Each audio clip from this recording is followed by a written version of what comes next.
Hey everybody, you're listening to the Hisessions Hawaii podcast where we talk about everything local and beyond. I'm John Yamasato, your host, and joining me today is Mr. Kyle Shimabukuro. How's it?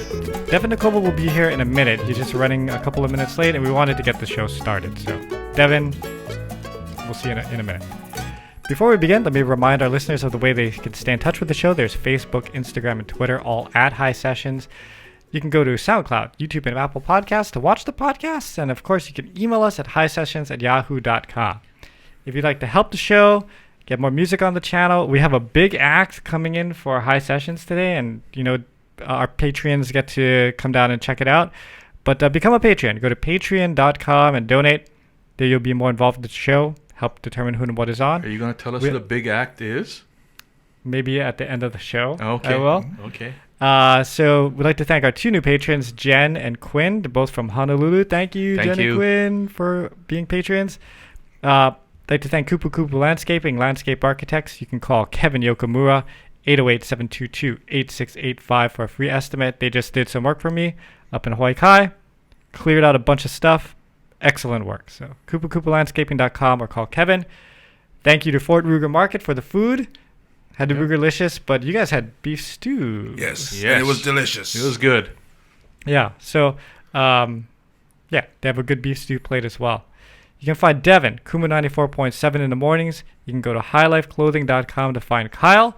And now, let me introduce our esteemed guest, Mr. James Mane, who is a comedian, actor, podcaster, and all-around good dude. You were actually recommended to me by Brooke Lee. She's like, you gotta get James on. I love Brooke Lee. Everybody loves Brooke Lee. This is true. She's super cool. Like, the first time I met her, I'm like, I thought, she'd be like super high makamaka because of all the accomplishments she had. And then you talk to her, she's like the most down-to-earth person you ever For sure. Like I told her too. I was like, man, I figure you stuck up because you are the Miss of the universe. It's like, you guys didn't even do galaxy. You just skipped galaxy. Yeah. Straight to universe. Excuse me. But you talked to her like it's like talking to this one chick. Yeah, it's on Taylor too. Yeah, totally. So James, thank you so much for being here for the Thanks podcast. For having me. I didn't realize. So tell us a little bit about your podcast because you do one with one of the greatest comedians, in my opinion, of all time. Not even from Hawaii, but Mr. Andy Bumatai. Yeah, we do the Daily Pigeon podcast, which is every weekday. That's how crazy he is. So and nonstop. I missed one, and I feel bad because he's all the time. He does a podcast every day? Except the weekends. Yeah. Every day crazy. that he's not traveling. 3:00 Hawaii Standard Time and it's simulblast on YouTube, Twitch, 3 Facebook pages, LinkedIn, and Twitter. Is it live? Yeah. Wow. So that's the other thing about Andy. Not only is he a talented comedian, he gets all that tech stuff down.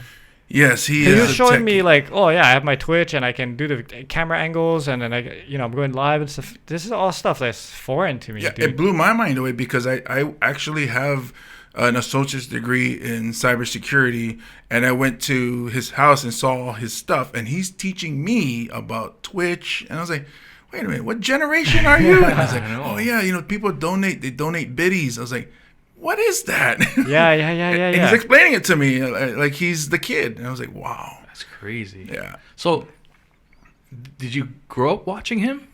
I did. My very first stand-up comedy show was High School Days. Okay. That I've ever seen was him. And I was watching, it's like, man, it's so funny, but it's so weird that he's just standing up there and just acting silly or telling jokes. And then after that, because my 2 sisters who are older than me like different types of comedy. Mm-hmm. So after watching Andy Bumatai, my other sister shows me Benny Hill. Oh, yeah, Benny Hill. I always watch Benny Hill. Yeah, the pervert. Yeah. I don't know. I got away with a lot of stuff on television, man. So that's crazy. Oh, there's Devin. Ooh. Perfect timing, Devin. We just started. Yeah. You know what's funny is my dad told me that I used to stay up late when I was a little kid, and I'd watch Johnny Carson and Benny Hill. And I'd just be on the couch cracking up, but I don't remember Benny Hill. I remember Johnny Carson and all the jokes and stuff, but I don't remember Benny Hill. But he said I was just At all? It was very adult humor. Yes. Oh yeah. Yeah. That's the first time I've ever seen lingerie. I think. Yeah. When he's chasing the ladies, Yeah. and then the old man's chasing him, and so, Yeah. that. Boobs, man. Yeah. Benny Hill. What did Yeah, that? that was introduction to Chi-Chi's for me, I think. Yeah. Wait, but it was on cable though. No, that's the weird thing about it. How It did was I on watch? How did I watch? It's regular like late television. night on. Channel 2 or something? I Yeah. don't know what It was the channel it 80s, so I guess the Yeah. 80s is more You open. were a little more relaxed. I was in about it. elementary school and used to watch it at my I mean, grandma's there was, house. Yeah. Monty Python's Flying Circus, all that stuff. So Yeah. it informed all of our comedic sense. Yeah. So, working with Andy, when did that start for you? To be honest, the first time I was doing stand-up, maybe like 13 years ago, was at his open mic. Or the second time I actually went up was at his open mic in Kapolei. And it's funny because he's the professor. He sees what you're doing. He breaks it down and he teaches you. So he taught me a lot. The podcast started. He's been doing it for 3 or 4 years, and he invited me to be a guest, a co-host on it in February. Oh, okay. So I've been doing it every day except I missed one day since February. Wow. Yeah, so that's the one thing that I'm learning with successful comedians or people who are doing well in the industry is the work ethic. So I didn't know Andy was like that. Augie is the same way. Augie will do 5 jobs in one day. Tumua Tuine is the same thing. He constantly working on making videos or something. And I'm looking at it, it's like, man, that's the reason I'm not as successful as there. I'm lazy. I like video games. I like to lay down a lot. Gotta grind, man. Yeah, Tua's been on this podcast before. Yeah. And, Before he was, then he blew up, right? And there's no way we get him on the show. Yeah. No. He's still humble though. Yeah, I know. When I saw how much seats he sold at the NBC that run, Yeah. that was incredible to see, man. I mean, Yeah. Journey sold out 5 nights, back in the 80s.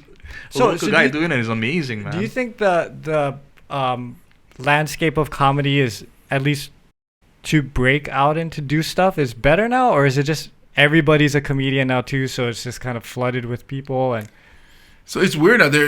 There's a lot of people think there's only like a handful of comics because they don't know the underground scene that we have. Yeah. There's like maybe 30 or 40 comics just on this island. Then you have like Maui has a scene and Kona has a scene. Everybody's not at the level where they can headline or something. Yeah. But it's the beginning. Every place has to start somewhere, and a lot of these guys are actually pretty funny. It's just they don't get the they don't get to be in front of a lot of people. I've been blessed where I've opened for a lot of mainland comics and even Tumua, where he did the Blaisdell. So a lot of people that comes to my show, they're like, I saw you open for Tumua and thought you were funny, so we wanted to come and check out your show. How was that opening up for him? Was that your biggest audience at that time? Well, I guess at one, I guess so. I think it was 6,000. He sold out the Blaisdell arena, and I've done there before with the Impractical Jokers, and I don't think they sold it out. Yeah. So I think his was probably the biggest. It's been loud too, huh? Yeah, it's a crazy thing where people think it's difficult to do a filled out arena.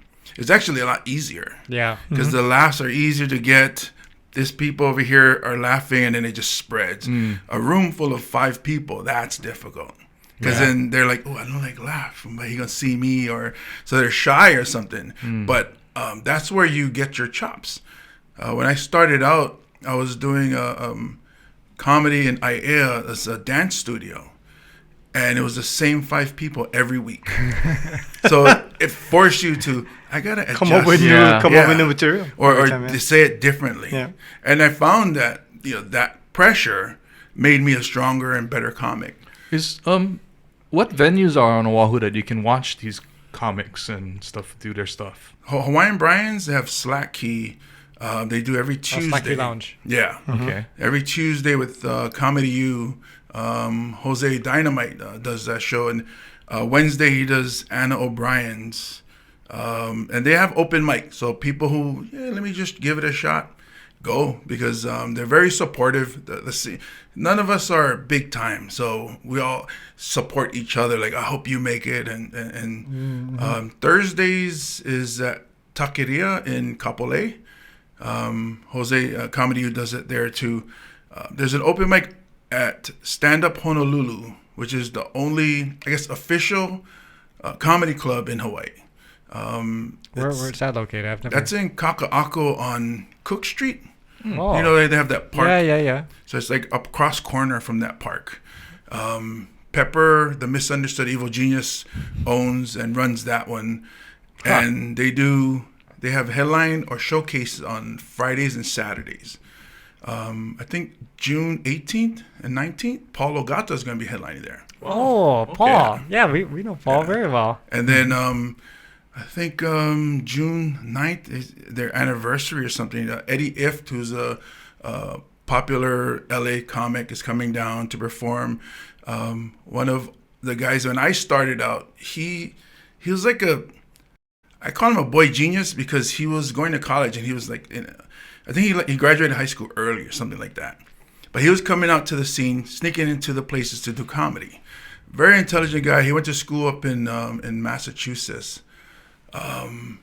Misha Han. So he's going to be opening for him. He's coming back to do. He does comedy in New York now, but he's coming home. And he's going to be performing with Eddie Ift. So Stand Up Honolulu does a lot of big shows. That's cool. Small, intimate space. But they have really good comics. Yeah, so multiple times a week, you could actually go check out a comedy show somewhere on Oahu. Then. Yep. Yeah. And then you can also see the big shows when they come down at Blue Note. Oh, yeah. So Blue Note. Marlon was just here. Marlon Wayans. Yep. Yeah. He did, I think, like 3 or 4. And his brother, too, Sean Wayans, was recently here, too. Yeah. Oh, yeah, SW1, sorry. Yeah. I've always thought about being doing promotion because I like events and things like that. I thought comedy would be... it's one guy, one girl, one mic. It's like it's somewhat easy, For the showrunner, it's easy because you don't have to do. Like when they tell me, "Oh, you want to do sound check?" I'm like, "Does the mic work?" It's like, "Yeah, good." We don't need to tune our instruments. We don't need to set up drums. It's just the one person. Is it the light work? We're good then. Good to go. Yeah. Have you done stuff in the mainland too? I have. I performed at the Comedy Store. Dirty at 12:30 in Vegas, which is like a circus, not a bad circus, but it's. So when I went there, it's I don't really do dirty jokes, but being there, the people wanted raunchy, so I had to dirty up a lot of my material. But before she added extra swear word in there. Yeah. Well, before I went up, Jose Canseco comes into the green room, and he's friends with the guy who's running it, Gabe Lopez. And this is at the South Point Hotel in Vegas. And he's like, all right. If you guys want to do steroid jokes, I'm okay with it. And then he walks out. He looks exactly the same. He didn't age, huh? Didn't age. He's ripped. He's shredded. He's wearing medium shirts. And he's drinking formaldehyde now, I think. Crazy, man. Just bathing in the stuff. Like Boba Fett in that bath. Or that movie Wanted, where the wax, that plastic. Yeah. I think that's what it is, man. But yeah, he looked exactly. You gotta find that secret, exactly the same. Yeah. Him and Dick Clark, I guess, they got the remedy. Either that or he has a painting in his house that looks really, really jacked up. Sorry, Dorian Gray. Oh, okay. Reference. Sorry. See, sometimes the jokes land. Sometimes they don't. Right? You I know. Just bring it up, but you just gotta let it out and see where it lands. Before we go on, I meant to say this at the beginning of the podcast, but I forgot. We just went into it. But wanted to send out a special congratulations to all the Hawaii people that did well over the weekend. We got Iam Tongi, won the American Idol, and then No. We all won. Exactly. That's what everybody did. We Hawaii won. Hawaii won. Yeah. Every Polynesian is now related. That's right. That's right. Yeah, it's just a matter of time. And he lives here, even though he really doesn't. Yeah. Oh, it's AAPI month, so we all related to him. There you go. Look at that. Yes. But besides him, also John Matsubara, Iron Chef. Oh, he did? He was on Iron Chef. He won his cooking round or whatever. Oh, really? So big congratulations out to John, too. He's been a guest on the podcast. Not a lobster roll going to be like $50. Win the RuPaul one, too? Yes. Oh, Just really? this past week, too, right? No, it was a couple weeks ago. Oh, okay. That's got to be tough, though, because it's like, I'm trying so hard to win this contest. I finally did it. It's the biggest moment of my life, but nobody's paying attention. It's like, everybody's watching this EM Tongi. I know. And EM, he can't even, like, there's no Tonight Show to be on. There's no Jimmy Kimmel show, right? Oh, 'Cause there's yeah. no- right. Oh, writer's strike. That's right. right. Writer's strike, so they can't be on. What I'm amazed, actually. You know they're what, able though? to do Today's Show and stuff. I think he's going to be on Rogan. Oh, I'm sure. They just talked about him on Yeah. a podcast. Rogan Come on, watched the audition and cried. Yeah. Right. So I think that's the Dude, bigger than any night. The show. singing with James Blunt was, Oh, this is kind of a lot. And Yeah. although I was wondering what was going on with James Blunt. Like when he was looked live, nervous, yeah. I don't know if it was nervous or he get Tourette's or something, but he was like doing one of these. Maybe that's and just Yeah. the way he okay. sings. Maybe old? I don't know. Yeah, maybe. But he was like, it looked like he was either trying to keep it together and failing, Yeah. or that's just how he is. Mm. And you go, huh? So recording him must be good fun, yeah. You know, I couldn't. You guys watched that final? I did not. I couldn't tell if some of the performances were actually lip synced or not, or vocal thickening or not. But some of them sounded too good. You know, especially when the professionals went up and sang. I mean, like Lionel Richie when he sang "Sail On," and we all went, huh? Sound like the album. That was pretty awesome. But you think it was vocal thickening then? Nah. That was him live. Yeah, because Sunway was laughing because she said they dropped it a whole step. For Yeah. him to sing it. Oh, really? So it was like "Sail on down." Yeah. No, I could tell he was live. Yeah. But some of the other ones I was like, I don't know. Well, because they You know? recorded some of the stuff they recorded earlier, like the one with what the heck, Ruben Studdard, and Yeah. they recorded it earlier. Ruben So they- Studdard came back to sing? with Ruben Clay Studdard- Aiken. With Clay Aiken. With Clay Wow. Aiken? Yeah. Pretty awesome. Yeah, Yeah. they sounded Wow. amazing. Wow. I missed out. Yeah. Telling you, man. Yeah, I just didn't catch it. That was a 3-hour long show. Bruh, that was way too long. Bruh. It was way too long. Yeah, I wasn't going to watch it. Yeah. I know it's going to be on YouTube somewhere. Yeah. Yeah. I'll check it out there. But Yeah. they had the star-studded performance of. There's so much gas up there. Yeah, but I mean, I don't know. It was so overstuffed. I'd rather just kick that guy off. Okay, just give him give it to him already. Tell him how much he won. It's fine. Did they like draw it out for long? Too? Oh, dude, it was 3 hours. Yeah, but Yeah. but when they announced it, it wasn't like that whole Ryan Seacrest pause for like 1 minute and then Yeah. saying it. He kind of just said Well, it, you know. because the time was, they were like running the credits Yeah. underneath the thing while he was giving away while he was saying who won. I went, Yeah. well, that's waiting a little too long. Like when you got to give the credits to the show and say, Yeah. he wins. Okay, run the credit. Let's go. But he did. I mean, he did. Cool When you down. say he, who's Yeah. the, Yeah. who's the In the- host now? It's Ryan. Oh, it's right. Seacrest. Yeah. Okay. But the fact that Ian, sorry, we don't mean to take away from. No. him, It's but, the conversation. But the fact that he did a Hawaii song Oh yeah. Yeah. Yeah. was I thought that was a big moment. I had because- chicken skin just seeing the exposure of that song being Yeah. played Yeah. for Yeah. everybody. You know? And I mean, they did the same beats, the same bass Yeah. movements. That's why Ian was having a great time Yeah. because the way they arranged it was the way that. Roman's video where he was like, "What?" Yeah. I was telling Kyle that video of Roman is the perfect because you could tell he was surprised yeah. and stoked. Well, they Well, said they had American asked him Idol already. just contacted him and said, "Oh, someone might do your song." That was Yeah. it, right? Yeah. That's all. He's like, information he got. I wonder. Maybe we're gonna be that country guy. Cool. Lionel Richie's gonna sing my song. Lionel Richie had a big week because wasn't he out at the coronation too? Yes. He and He and Katy Perry. Yeah. But I don't know, Lionel Richie, bro, as he's getting older, he's looking kind of like a lion. He always looked like that. No, but like more so with the plastic surgery. Well, he said he's never had plastic surgery. He lied. He lied like a rug. Either he had it done and then had it redone so that it would sort of look not like. So look at him like before in the 70s. Yeah. You know, before you were born. Yeah. And then if you look at him now, Yeah, different? he looked like he had pores, and now he looked like he has no pores. It was like, whoa, he's smooth. Yeah. It's like, what happened? I thought he looked good though. Even if there is plastic surgery, All right. he looks okay. He's not like one of those. Maybe you have a good Overdone. TV. You have a good TV. Yeah, That's what maybe. it is. Because I don't know. I look at him like, man, this is like a Mr. Potato with the mustache.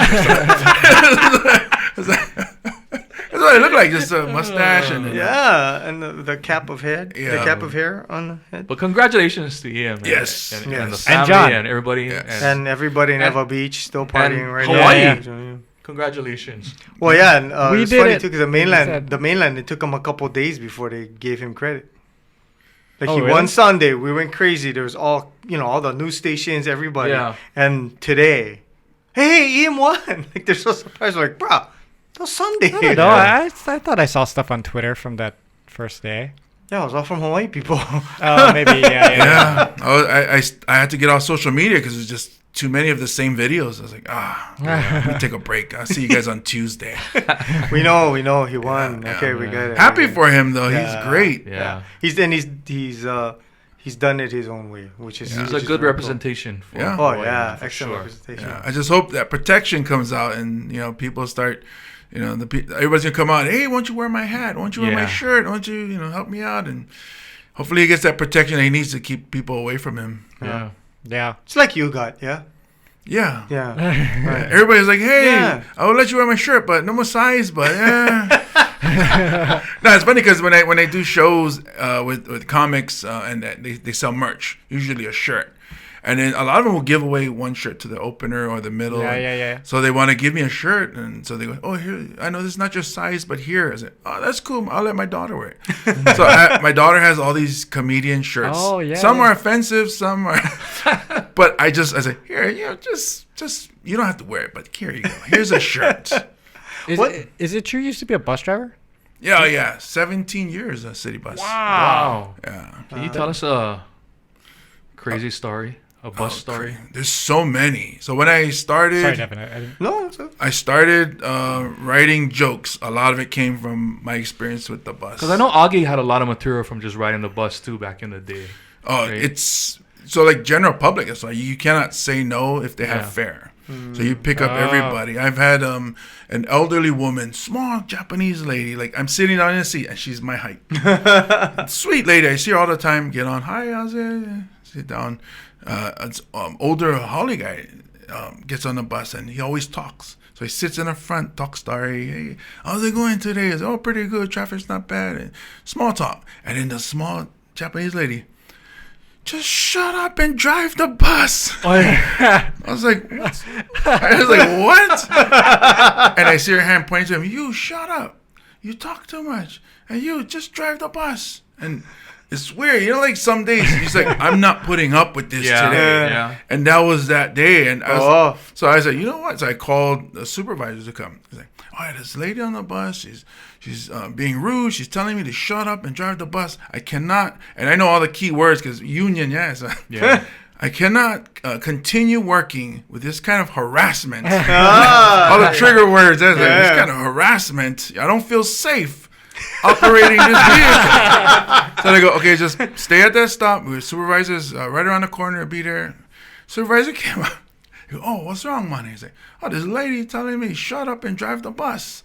And he look at the lady and he look at me and say, seriously? I went outside and go, I know, I didn't. I was just in a bad mood, but I wasn't gonna deal with her stuff today. And I do realize I'm 6'7" and she's 4'7". So he ended up took her in their car, the supervisor car, and drove her home. What route were you?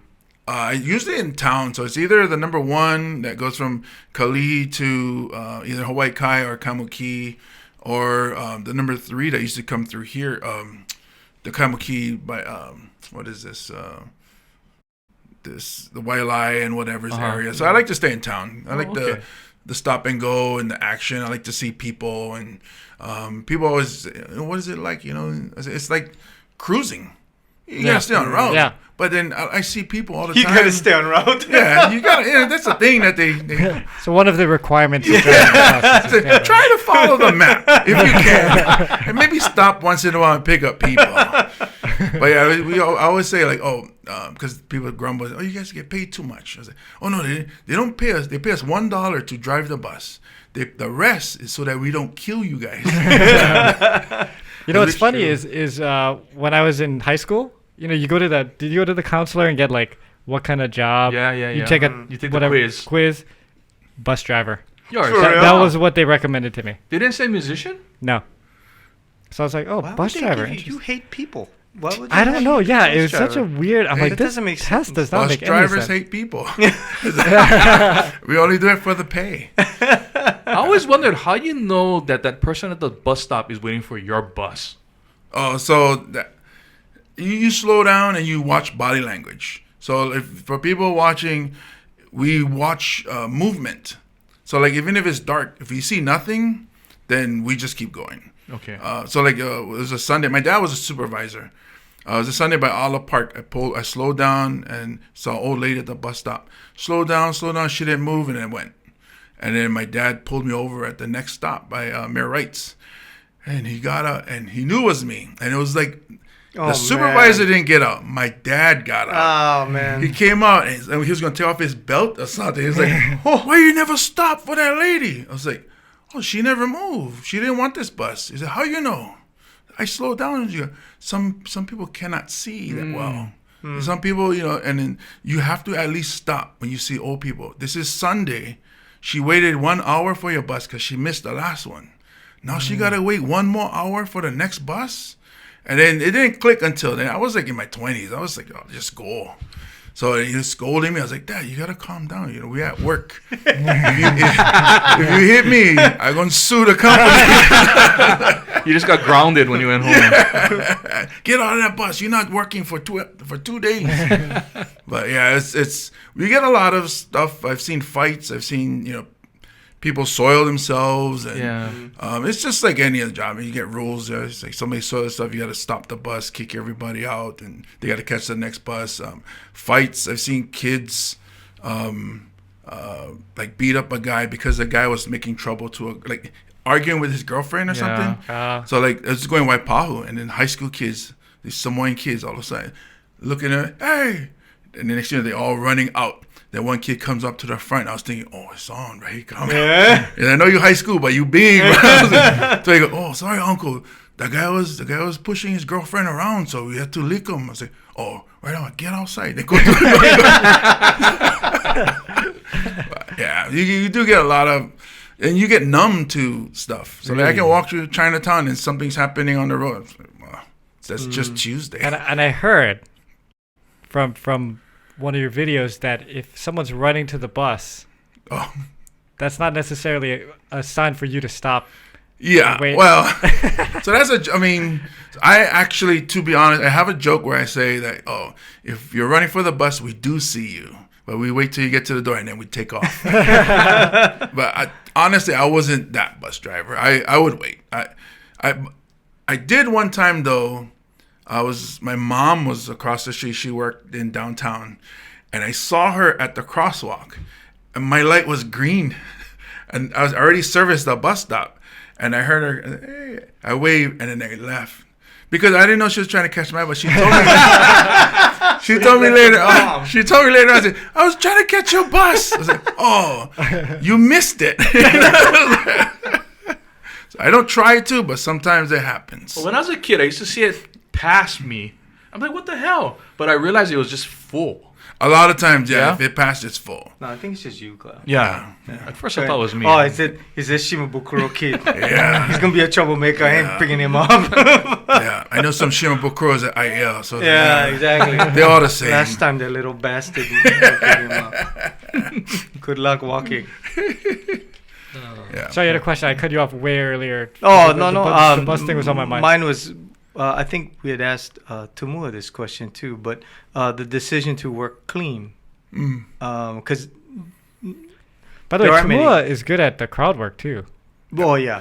That's what he's working on. Yeah, and I think that addition to anybody's repertoire is always a good thing. And that it's interesting because as an MC, that's the stuff I have to do. So I'm not a stand-up comedian. So mine is more, you look at people in the audience and you single people out because they're either looking at you or they engage you in some way or there's something that you can point Champ out. like that. Because they look. Oh, Champ, yeah. Yeah, they look. But Champ also, like, he goes there. Yeah. Like, there's not a lot of people who go there. Champ will go there. I don't know if he does this at every gig, but every time that I've been at a party and he's emceeing, he's never near the stage. Yeah. And it's just like a voice coming out of the sky, and I'm like, if he who's has this guy insulting me, and I can't, and it's if he has a cordless, he's walking he's around. gone. Yeah. I told him, I said, you know the problem with you and cordless walking around?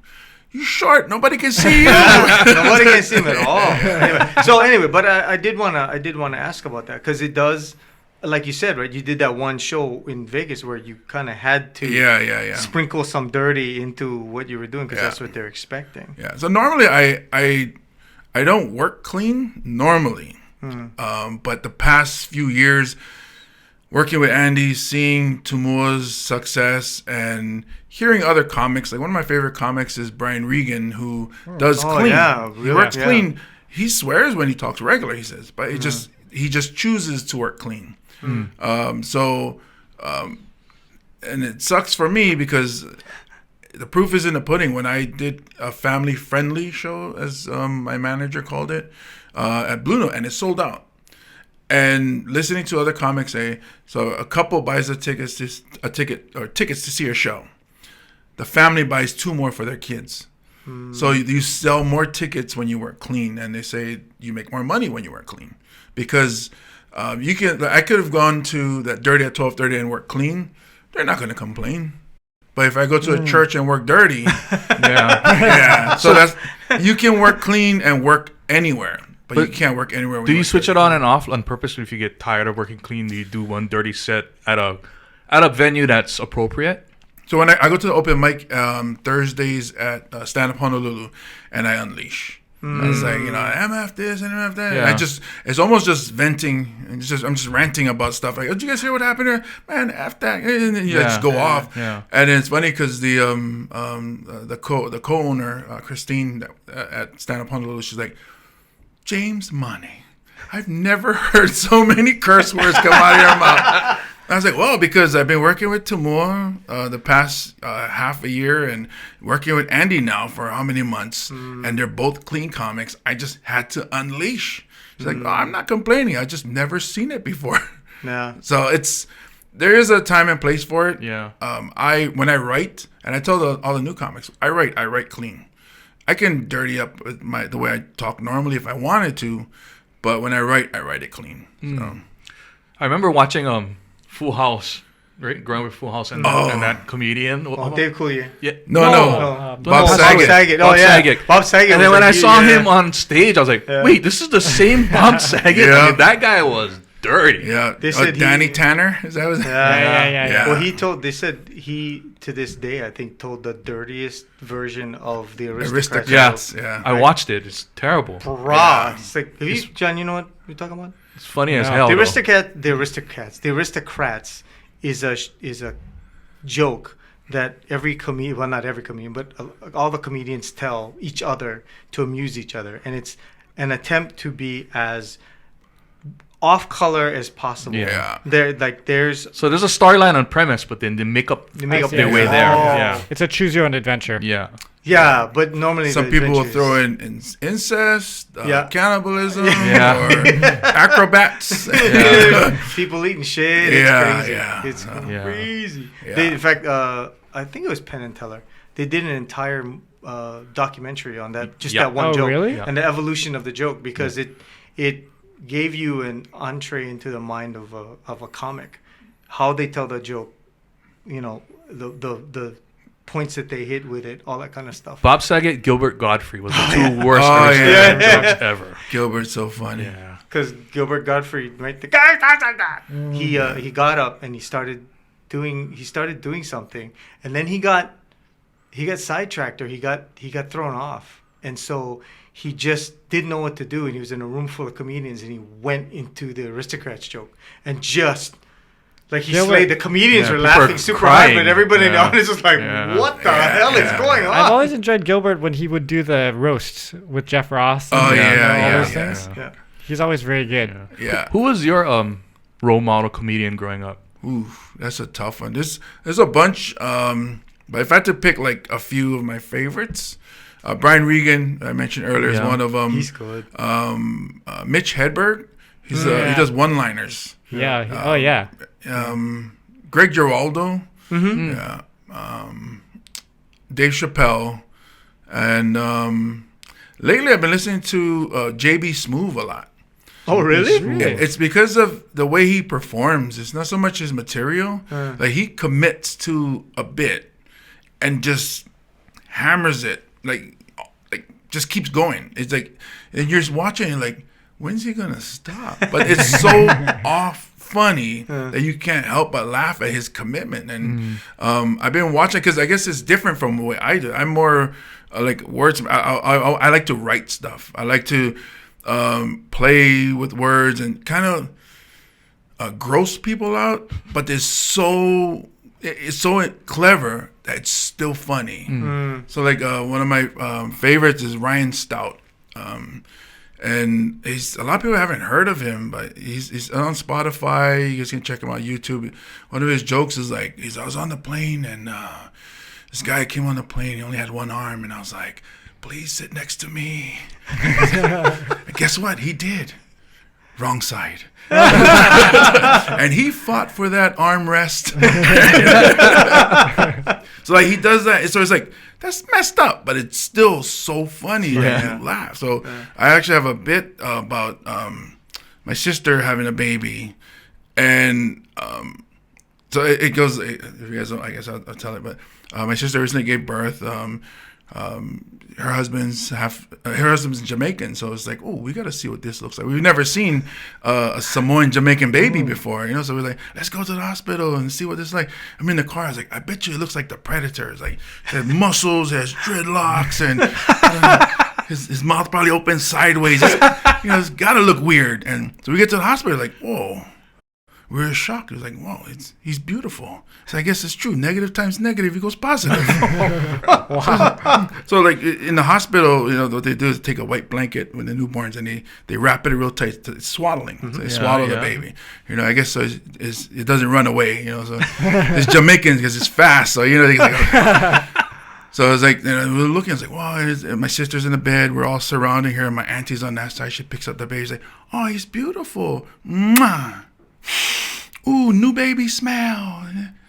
It passes to my cousin. Oh, new baby smell. I love it, new baby. So it's going around, and I'm a comedian, so I'm a little cuckoo. I'm like, wow, my family's passing around this giant joint. And it's half Jamaican, so it's got to be good. So he comes around. I was like, no, I'll pass. My dad's pissed. He's like, why don't you pick up here? That's your only nephew, my only grandson. Give him a kiss. Take a smell. I was like, whoa, it's kind of gross, Dad. So I had to explain to him, it's like, the way my mind thinks. You've been in a new car, right? New car smell. It's beautiful. Everybody loves it. I don't think it's a new car smell. I think it's the smell of the factory that the car comes from. Yeah, so I was like, I really don't want to know what my sister's baby factory smells like. And the best part about that joke is one day you guys, and I'm telling the whole audience, you're going to be out there in the real world. And you're going to see a newborn baby. And you're going to remember when you saw this giant Samoan on stage saying, that baby smells like... That baby factory. Like vagina. Yeah. And then I've had women DM me. I was at your show. I was at the Polynesian AF show. And I saw you do that joke. I gave birth that night. I said, did you smell it? Another woman DM me. She was at the stand-up Honolulu. And she goes, tonight is my last night out because I'm having a baby this weekend. And I was like, she goes, no, I have a surrogate. I was like, oh, so are you going to smell the baby? Like, I think we're just going to leave it out in the sun for 2 days. So it's like that. It's like, it's gross, it's weird, but it's still clever that you laugh. How much of your material derives from real life? So that joke, my sister is married to a Jamaican. They have a son. We weren't at the hospital because they gave birth in Virginia. But it was something that I thought of as I was driving the bus, like, looking at people and like, look at everybody smelling the baby's head. That's so gross. The baby came from right there. And so it's a lot of observation. I will hang out someplace like people say, oh, I'm sorry to keep you waiting or whatever. I was like, no, I'm okay. I was watching, the city bus material actually. Oh, yeah, that's a lot of material. Yeah, so a lot of it is true. I actually, before I started stand-up, this was MySpace days. or you could blog on MySpace. I got into Criminal Minds, the TV show, and they were profiling serial killers. So I was profiling my passengers as they would come on the bus. So a Filipino man coming on the bus, I know when he pull out his wallet, there'll be a rubber band around his wallet. And so I was writing these blogs, and people were reading. I was like, dude, you should write a book. I was like, I'm not writing no book. And then somebody jumped in and said, you should try stand-up. So then that's where it happened. Okay. So it's a ton of stuff. And I talk about my daughter a lot. Our travels, when we went to Portland, Oregon, I went to Voodoo Donuts, and they had the donut. It's called Cock and Balls. So I was trying to, no, look at the other one over there. So it's life experience. I even almost died in whitewater rafting in Oregon. I almost drowned. So I tell that story too. And, you add the jokes here and there, but a lot of it is from actual life stuff. Because I know like Bobby Lee recently got into some trouble with jokes or stories that he told that people thought was real. And they tried to cancel him. Oh, and then he backpedaled and said, no, those are stories. But then it made me wonder, was it stories or was it, just... some do. Some like, when you, like, we've been talking to Andy about material because we're going to go on tour soon. So we riff after we podcast, we riff. So a lot of it is just like stuff that, hey, you ever thought of, yada, yada, yada. And you go, yeah. And then we both just throw punchlines at it. So a lot of it can be. There's a lot of comics that tell us that it's not true stories. It's just stuff that they thought of and it's funny. For me, I think the stories that I tell, it's funnier when, and just something I learned from Andy, is that if you believe it, it's funnier. So like when I first started telling a joke, he would come up to me after the open mic. He'd go, oh, what were those people wearing? I'm like, what people? So the people you're talking about in your joke. I was like, I don't know. It's just made up. And he goes, well, see, we could tell that. If you dress it up in your head and you see it actually happening, then you believe that it happened. And when you tell the story, people will believe it too. You paint that picture for that audience member too. Yeah. That's why I meant to. The reason I was happy you were coming is because I wanted to give you props again for. A friend of ours passed away. Yeah, when Johnny Pastor passed away, he asked myself, Nolan, he asked James to be at the funeral to speak, and everybody kind of had their piece, and it was actually more of a comedy show than it was something that was sad. They were singing, and it was a beautiful ceremony. It was everything that Johnny would have wanted. Yeah. But what was hilarious was the best part for me, for a lot of us, was James had to speak last, like just about last out of everybody, and he got up there and kind of went, "You guys kind of took all the stuff I was going to say." So you know what I mean, but. In the I don't know what it was, 20 minutes, 30 minutes, like he came up with a whole bunch of stuff. And it was if you hadn't put that spin on it, it would have been like, whoa, okay. But he somehow made it into a roast. Into a roast. So it became well, you should talk about it. Everybody was, oh, he's sweet, he's nice. The usual stuff you hear at, memorials or funerals. Oh, he's the best person. And you see on the news, like, oh, so sad what happened. And they were so sweet. It's like, they can't be sweet all the time. So then when you're hearing other people talk about him, and there were nice things. And I have nice things to say about him. I love the guy, too. He's very supportive. So when I was like, it'd be funny if... And he would love it, too. If I just went and just roasted and just talked trash about him. And that's what I did. I was like, that's... In my eyes at that time, I was like, that's how I'll be different or stand out. So I got up and said, you know what? Johnny lied to me. Everybody wait, what? Yeah, I said, he's a liar. He's like, I'm finding out that he was hitting because he hit on me after my 2 years ago on a show I did at the Blue Note. And jokingly, but maybe not jokingly. Because if on stage I was joking about, being gay, I'm not, but I was joking it. And then I hear him in there, I got you. So after the show, we were taking pictures, and then he was like, seriously though, I got you. And I was like, all right. So then I got up and I talked about that. He's like, He told me that it was special between us. I see he's hitting on everybody that's here in this room. I said, he's a liar. How dare you? And it just went off, and and fun. And I think he would have been cracking up. Right? Oh yeah, he would have loved it. I have a video of that. Oh, do you? No, not the of me at the memorial, but when I performed 2 years ago at Blue Note, and I can hear him. You can hear. Yes, yes. You hear that laugh. You can hear him. Me and him, he says, "I got you," and take it easy. It was like, easy. So you knew him at that point, or was he just in the audience and you got to know him from that time on? I knew him already because he would come out to a lot of comedy shows. Okay. He was very supportive of performing artists. Yeah. And so then when I seen him and then we would talk, and he expressed how he thought it was funny, and so then I would see him at other shows. So every time I see him, I give him a shout out. And then it was weird after he passed. So you go to our next Polynesian AF show, and they had a chair with lays on it for him, and it's kind of like, oh man. Yeah, all the theaters had lays for him too, and an empty chair. Johnny Pastor did a lot of theater with us. He worked with Kumukoa, with Diamond Head, but he was there were interesting aspects of his life that some of us didn't know about. Like, I had no idea he went to as many comedy shows as he did. He was very close with a mutual friend of ours, Kenny Kusaka. So he would go and support Kenny. But then after doing that, then apparently he would go and see James, or he would go and see like Daryl and all those guys. So he'd go and be front row at all those seats. And so once he passed, it was a lot of us made the first chair in the very first row, Johnny's chair, which is pretty cool. Yeah. But it was an irreverent take on something that with an evening that was funny and heartfelt, made it even more funny. And it was it was kind of wrong. Like, had the look and then just tilted a little bit on its head. But I was like, man, we were like, I never would have thought of that. I never would have thought of, instead of getting up there and extolling his virtues, going, hey, Johnny, he's a liar, man. And he said it exactly like that, and the audience didn't know what to do, and then we all started laughing, and he just kept going with it, and we went, okay, yeah. And he was enjoying every moment of that too. I could hear that. You could hear that. Yeah.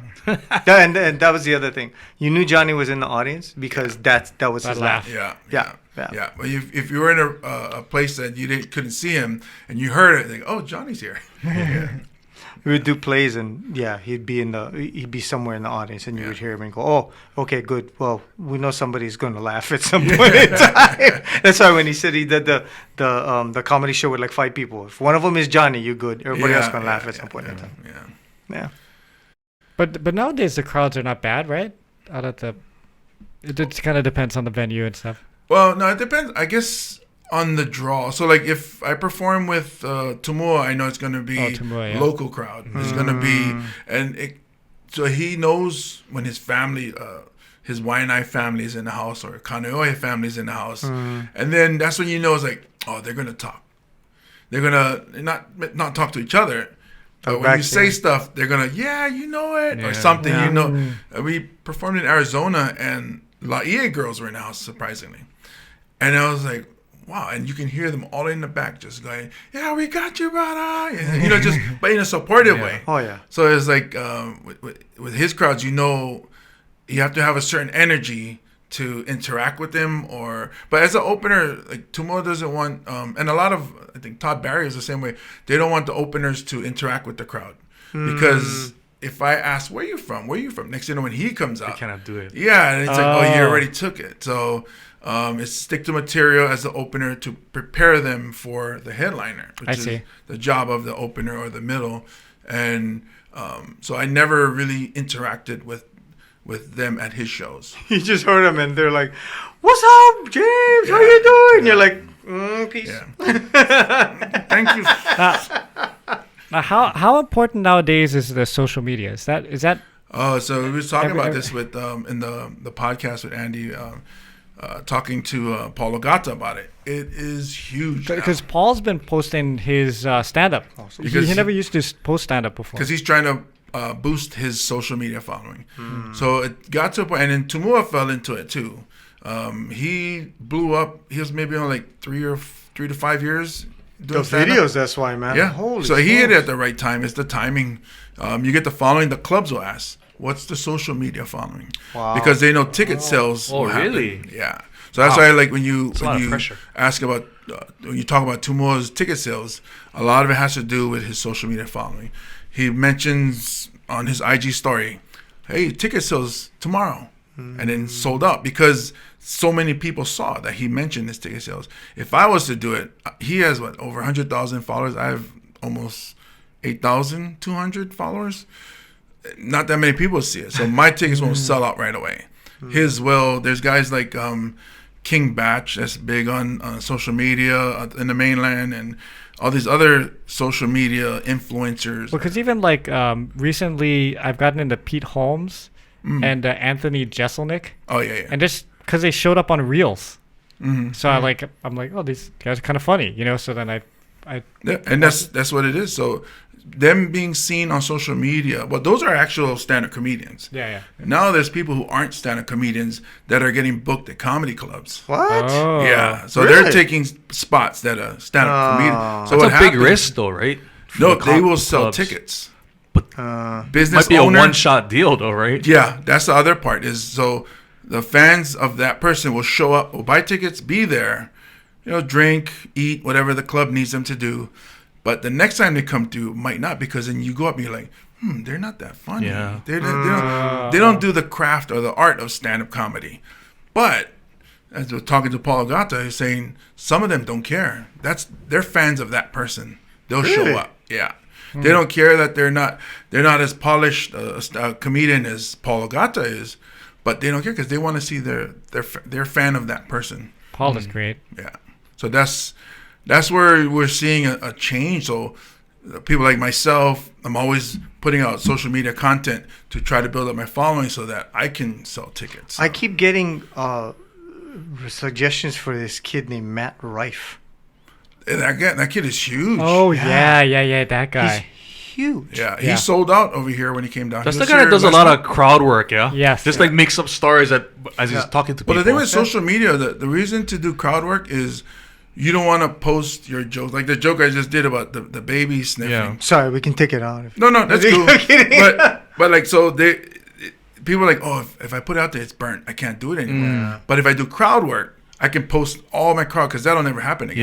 Yeah. So that's where like Tumua is big on social media, does crowd work. Matt Rife, and they're all putting out their crowd work, so they're not putting out their material. Andrew Schultz does good Oh, crowd he's a work. monster. And the Oh, one yeah. at Blue Note when Yeah. he was talking to all the local guys was hilarious. Andrew Schultz. Yeah. He's in it. He blew up hasn't during the seen- pandemic. Yeah. Friends Yeah. with Joe Rogan. Oh, yeah? He's one of those guys that, just like Tumua, they converted to social media during the pandemic and then blew up there. Yeah, but his mind is So he's just intelligent. quick. He's got to be intelligent. Hey James, I know you have a heart out today because you have your podcast. We have one more question. Oh, I'm cool. So we are technically a music podcast. Mm-hmm. So we have one music question that we ask everybody. If you were stranded on a desert island for the rest of time, and you had to take 3 albums with you to listen to, that's all you could listen to for the rest And you're of old enough to remember albums. your existence. Yeah. What 3 albums would you take with you? And you can think about that. I'm going to do a quick plug for myself. Hopefully this comes out before Friday, but if you're around Friday, Kaka'ako Salt. There is this a charity. It's called Ma'i Movement. It's women who provide feminine products for people who are in low income or like places where they can't get it. Yeah. So anyway, they're having a fundraiser there. I will be playing as well as Lei from Keahivai. And Robi Kahakalau will be there. So if you are in the Like area, you're all playing together? not together. Oh. Well, I'm playing with Lei. Oh, but okay, Robi's cool. playing, I think, probably after us. And so Friday, Salt, 7-ish. If you want to come down. You We're in guys the got barn? Anything to plug? Huh? in the barn. In the barn, yeah. Okay. In the barn, yeah. Okay. Support a cause. Oh, look Good at cause. you, Mr. Hip Guy. You know it's called the barn. I didn't know it's called the I know my barn. Pop Man, Pop. bro, I'm impressed, bro. All right, okay. So James. He's still thinking. Can't be compilation. No, Can can't be cheat compilation. No cheating. No cheating. The best of Yeah. You can make it a comedy album. No too, greatest that's hits, no live. the greatest hits of the 80s. Okay, so the first initial that comes to my head is got to be something Beatles. Oh, no. But for me, it would be Abbey Road. Oh. Because of the different types of songs. That's what I'm thinking of variety. So like I'm always music. What my mood is. So I make the breakfast at home. So it's like, what mood am I? Country western, boom. But the Beatles can't go wrong. Abbey Road has is it Something in the Way? There's in that also Dig a Pony. It's just weird. You know, they're weird songs. So it has to be that. And I'm thinking, I gotta have Hall & Oates because. Oh. But I'm trying to think which. My first cassette tape that I owned as a kid was The Rock and Soul. No, it was Maneater. Oh, okay. And my first Walkman was actually my brother's Walkman with the orange headphones. Yeah. But Also H2O then. I'm thinking of H2O, but because they're back in those days. You had 2 songs are good and the rest are okay, and then the next album. So that's what I'm trying to. Voices was really good too. Yeah, because I Kiss on My List and all that. Our younger artists, our younger guests, we have to just say artists because they don't even know what an album is. So we'll give you Hall & Oates then, the best of Hall & Oates. Oh, I appreciate that. The Rock and Soul or the Essential. Okay. And it's weird because I was in college during the golden year of hip hop, which is '94, when all these big albums came out, Wu-Tang, Biggie, and Chronic, right? Yeah, well, the Chronic was actually 92? a couple years before. Snoop, I think, was 93 or it was around, but it's around that time. Yeah. There's so many good. So they had mixtapes. True. But so I have the country. I mean, not the country. The Beatles. I have the 80s Hall & Oates, and then I gotta have. Shoot, this is tough because it's a whole album. But it's weird because this is an album I don't think too many people know. Lucky Peterson is a blues guitar guy. His album Move, which is weird because I was walking in Tower Records and they were playing it.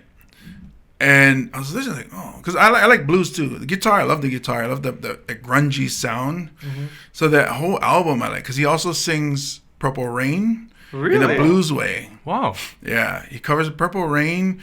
I think Tin Pan Alley, which has, he does it a very slow and it's almost like a movie scene. Like you can actually picture it. But yeah, the album is Moved by Lucky Peterson. So this is one that never heard before. Definitely looking up right now. But you know what? It made me think of how special Tower Records was. Yeah. I just took my dogs to the vet in Pearl Kai. That used to be Tower Records. Yeah. And I was telling my daughter, I was like, I used to come here and just listen to the music, then go home. Because you go to the listening station. Yeah. You just go, that's good. Oh, that's interesting. Yeah. And then you go jelly, see if they get them used. But I used to DJ, so I used to know about records and stuff. Yeah. And those are good times. They were. Yeah. They were. Well, James, if you can find James, we'll post all your social media stuff on the podcast page and all that kind of stuff. Thank you so much for being here. Thank you for having me. What podcast can we catch you at real quick? Oh, the Daily Pigeon podcast with Andy Bumatai and James Mane. We will be performing in Kona July 1st and Renton, Washington at Carco Theater August 19th. And we'll be doing more. We'll be performing more. So Andy's back, baby. And we can find you on YouTube? Yep, find me on YouTube, Instagram, because I'm trying to, build up my Instagram. Yeah. Okay. My TikTok is fine, but my Instagram needs boosting. So, okay. All right. At comedian James Mane. Thank you. All right, and we'll see you all next week. Take care.